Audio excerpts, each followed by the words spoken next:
Dan, whenever you are ready. Okay, we'll go ahead and call to order the meeting for August 12th. First item on the agenda, the minutes from the July 8th meetings. Everybody had a chance to review those? Questions or comments? Entertain a motion to approve. So moved. Second. All those in favor? Next item, claims approval. We've got 7 claims totaling $335,165.67. Everybody had a chance to review the claims? Yeah, if you will note, most of those are bond payments and are the second installments for the year. Any further questions or comments? Entertain a motion to approve. I'll make that motion. Second. All those in favor? Next item, financial report. Yes, Reedy is not here today, but if you look on page 8 of 10, you will note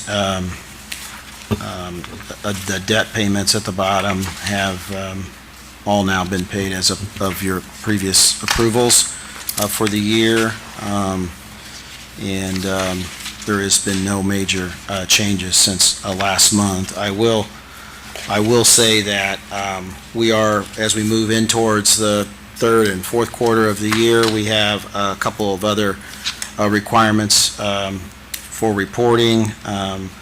We hope to get our certification on our draws based upon the evaluations from the spring. Those typically come in by August. Everybody's a little bit behind because of the Senate Bill 1. So Gary's expecting those certifications to come in from the taxing units here in September or October. So maybe a month to 6 weeks late. We don't expect any surprises, but they just are a little late because of the SB 1 stuff.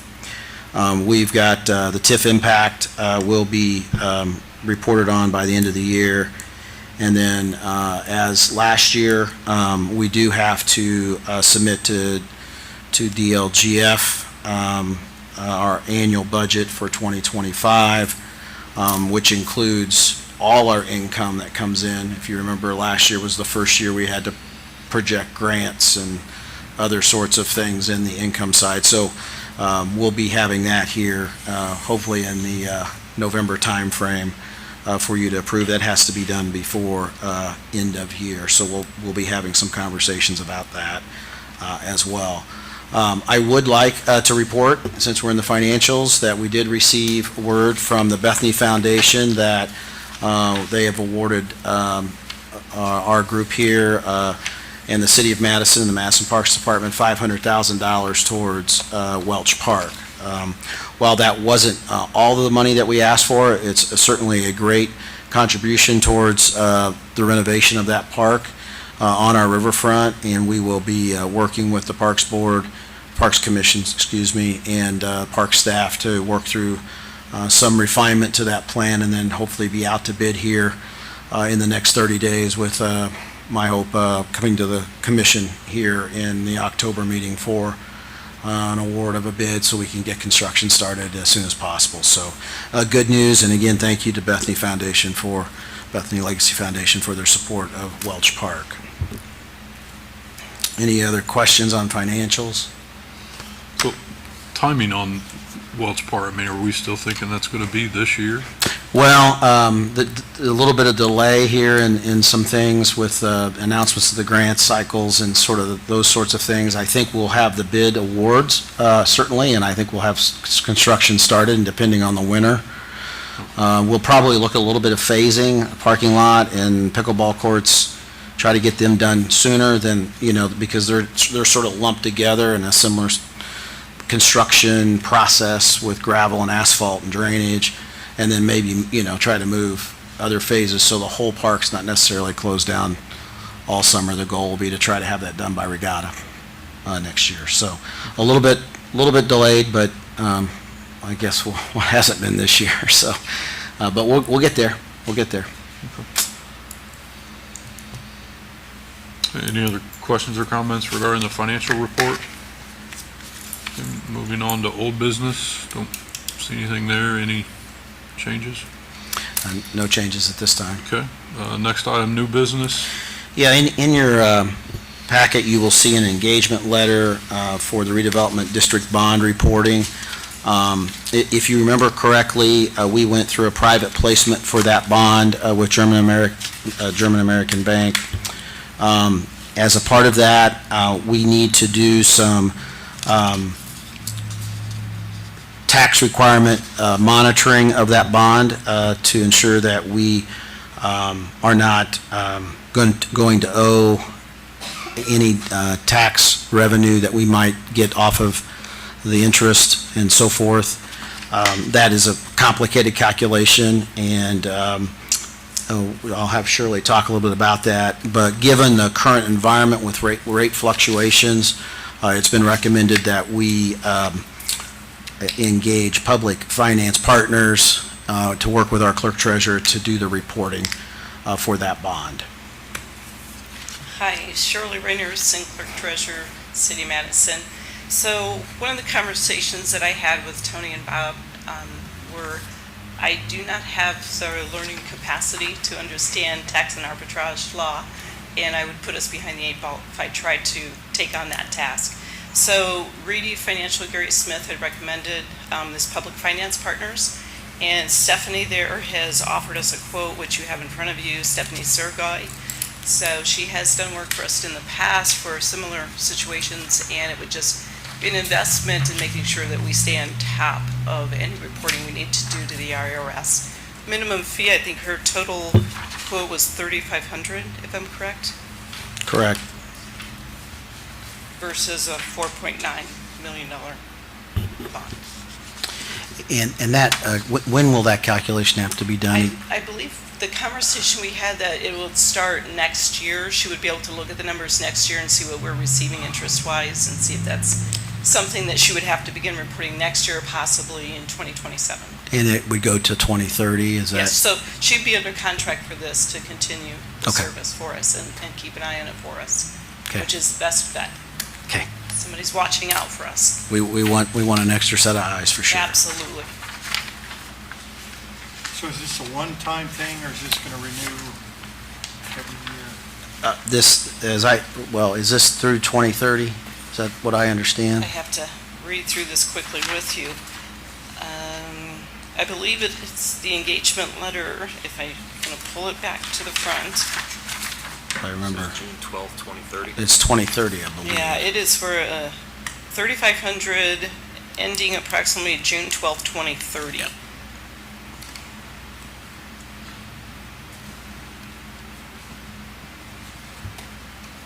My assumption would be that the company would let us know if it's something that they need to re-engage again. So is this, again, is it a one-time charge? A one-time For that charge. period? For that period, yes. Yes, Joe. Okay, thanks. And again, with the way we did the public placement, we didn't have a placement agency. We didn't pay those additional fees as a part of the placement because of German American Bank. So typically, the trustee and/or the placement agent would have helped us with some of that through there, but we did not have those as a part of the And I can initial give you- placement costs. I'm sorry, Tony. No, that's fine. I can give you some specifics. So this is directly from the tax compliance section in the bond. There is an Exhibit E that spells out some of the criteria that I would need to complete. Upon the issuance of the bonds, I shall obtain, review any tax or arbitrage certificates or agreements. I shall cause an internal revenue service for any bonds to be filed with the IRS no later than the 15th, second calendar year of the second quarter. There are a lot of post-issuance compliance issues that the officer shall monitor at least annually the investment, expenditure, and use of bond proceeds, timely identifications of violations of federal tax requirements, which I do not know, and timely correction of any identified violations through remedial actions described in Section 1.14-12 of the regulations through the tax exempt bonds voluntary closing agreement program described in Notice 2008-31. There are 4 pages of items that I would need to complete. That's why I say I almost guarantee I would not be able to obtain that knowledge this quickly. Okay. Any other questions? I'm assuming we need to vote on the engagement. Yes, I would Okay. ask for a motion and approval of the engagement with Public Finance Partners. Okay. There's no further questions, and I'll entertain a motion to the engagement letter for redevelopment. I'll make that motion. Second? Okay. All those in favor? Thank you. Thank you.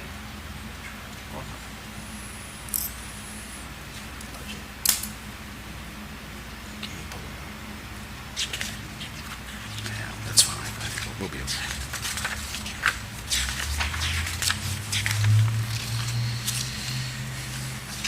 Next item is the Madison Hanover Connector Trail.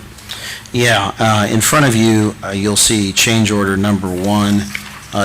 Hopefully you all got the notice. We have the groundbreaking on Thursday. Hopefully you all can make it. If you can, we'd love to have you join in on the fun. This is for the Ready Rock retaining wall system that we used, that we've chosen. We did not initially have wall caps on those. If you remember correctly, we were concerned about the budget on this project, and we sort of pulled things back. It has been recommended by the engineer, and I think aesthetically a much more pleasing wall to add those rock caps back into the budget. We were under budget by $96,000, plus have a $100,000 contingency in the base bid. So I would ask that we add back the rock wall stone caps in change order number 1.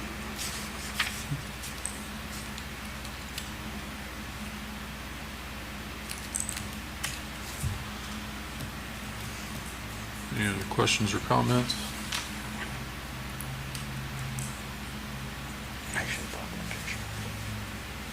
I'll entertain a motion to approve change order number 1. Sorry, before we get to it. Yeah. Does it state what we're paying? The rock caps, I don't see that anywhere in here. Yeah, if you look under about a third of the way down, after it says the contract modified as follows for the add Ready Rock retaining wall caps. About a third of the, yeah, So right. total change order $67,329.75. The total change order is, yes, $67,329.75.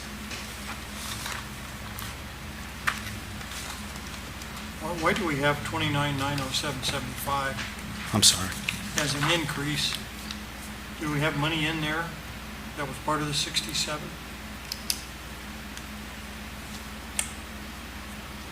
This is a change order, right? The final change order, I'm sorry, there's some deduct on the square footage of the original wall at $37,422, which makes the final change order, I'm sorry, $29,907.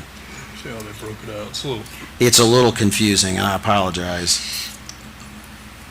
So if you look, the increase of the change order is $29,907.75. The new contract amount would be $2,324,801.75. The way they outline this is a little strange. I apologize.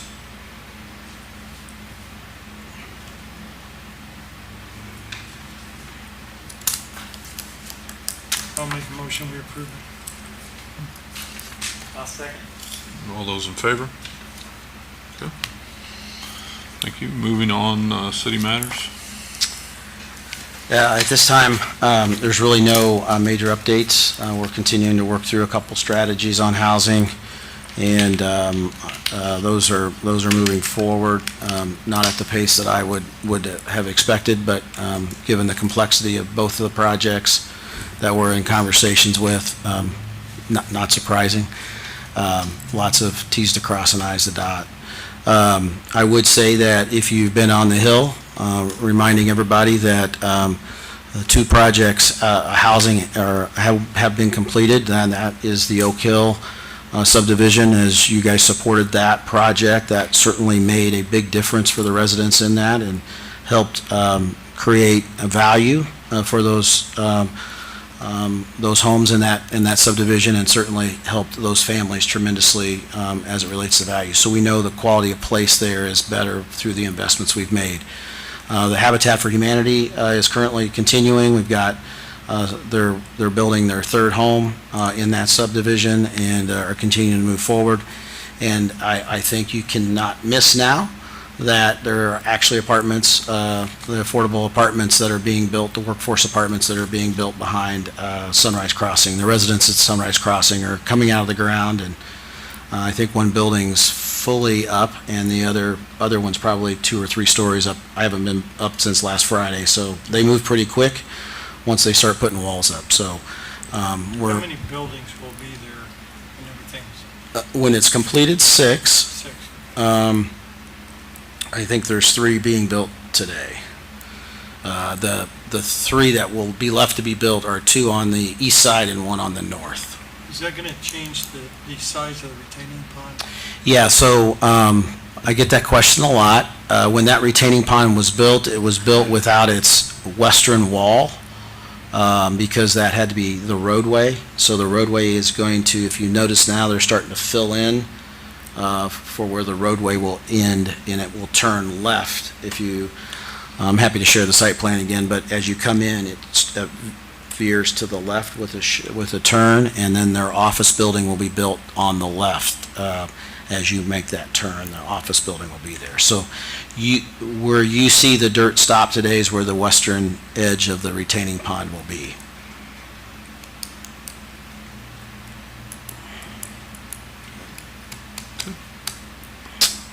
That's the update on our current status. Welch Park will move forward here. We hope to go to bid in September and have that project starting this fall.